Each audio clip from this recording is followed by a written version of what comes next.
Hello, and welcome back to Hoosier History, Legends, and Heroes.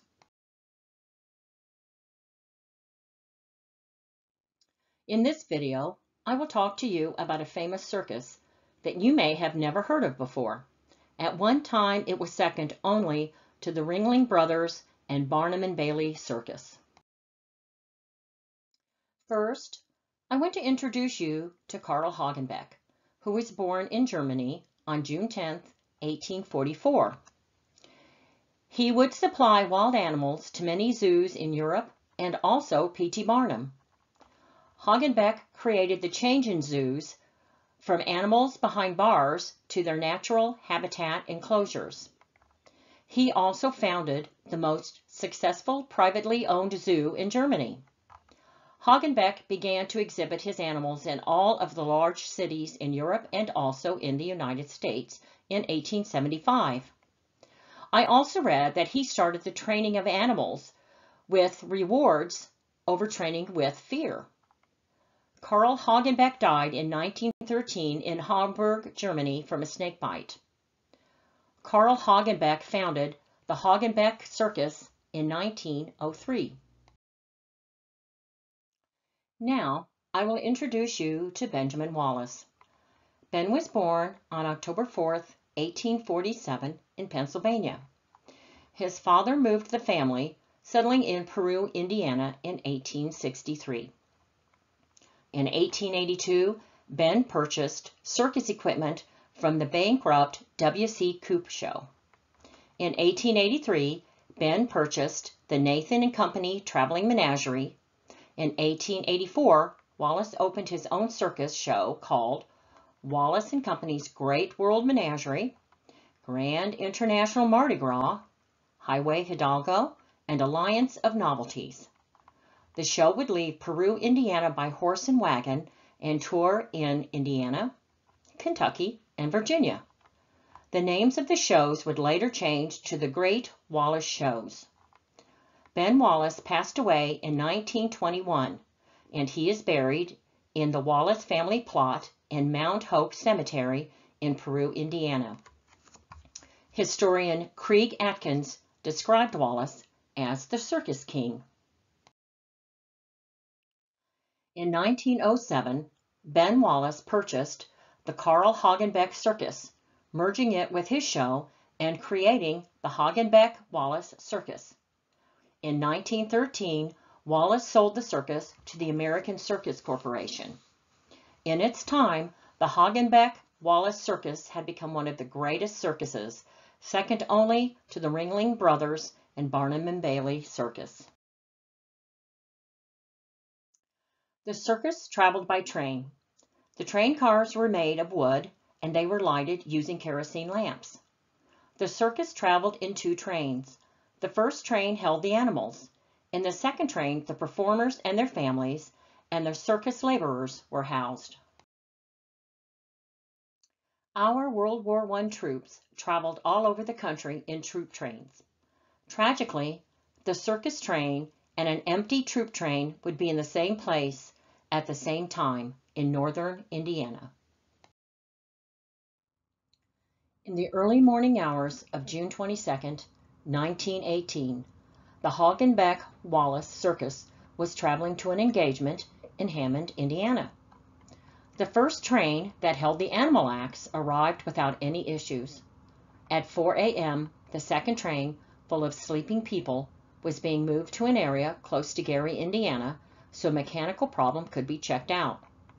The last cars were still on the mainline track, while the circus train full of sleeping men, women, and children was sitting there on the train tracks. An empty World War I troop train crashed into the rear of their train. Upon impact, the circus train's wooden passenger cars were ignited by the kerosene lamps. This created a massive fireball that consumed everything and everyone in its path. Afterwards, the final count was 86 dead and 127 injured. Unbelievably, the engineer and conductor of the troop train survived. Alonzo Sargent, the engineer of the troop train, admitting to falling asleep, missing all of the safeguards that were in place.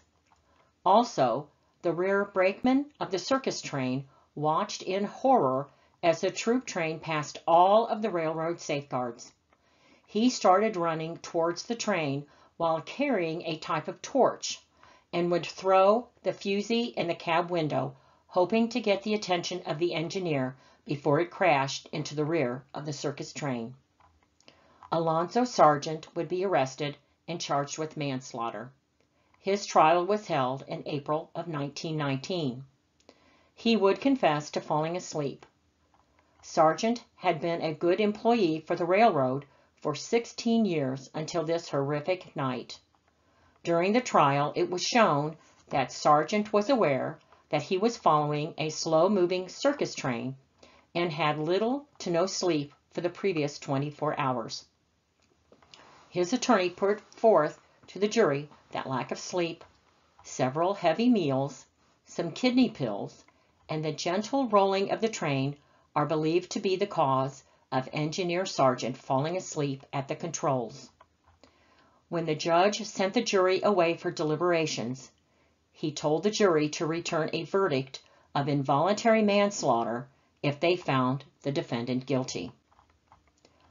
I would imagine, to the shock of many, including Engineer Sargent himself, a mistrial was declared after the jury could not reach a verdict of guilty or not guilty.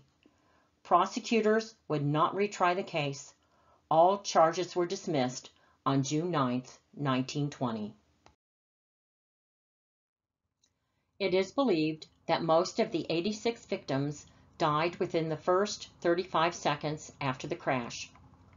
Because of the condition of many of the bodies, it was not possible to identify them. Many of the graves are marked as unknown male and unknown female. The circus manager saved his wife by throwing her out of a window. Many of the circus performers who were killed were some of the best in the world. Plus, many circus acts were performed by families. In one story that I read, those who were at the scene trying to help those still alive in the train to escape the fiery inferno would say that after some of the trapped knew that there was no escape for them, begged for those outside of the train to shoot them so that they would not die by burning to death.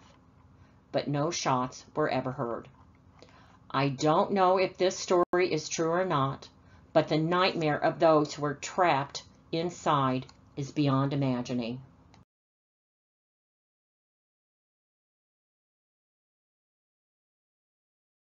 Five days later, 53 of those killed were buried in a mass grave in Woodlawn Cemetery in Forest Park, Illinois. The section where they were laid to rest is called Showman's Rest. The circus canceled only 2 of their performances. They would perform on June 25th in Wisconsin, with other circuses helping out with their acts and equipment.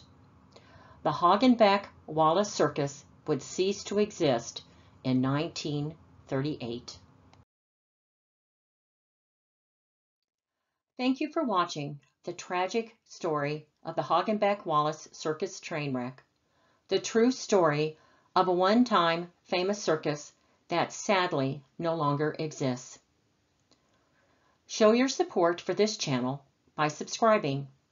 Also like and share and leave a comment if you would like. Be sure to click the notification bell so that you will be notified whenever a new video is uploaded. Until next time,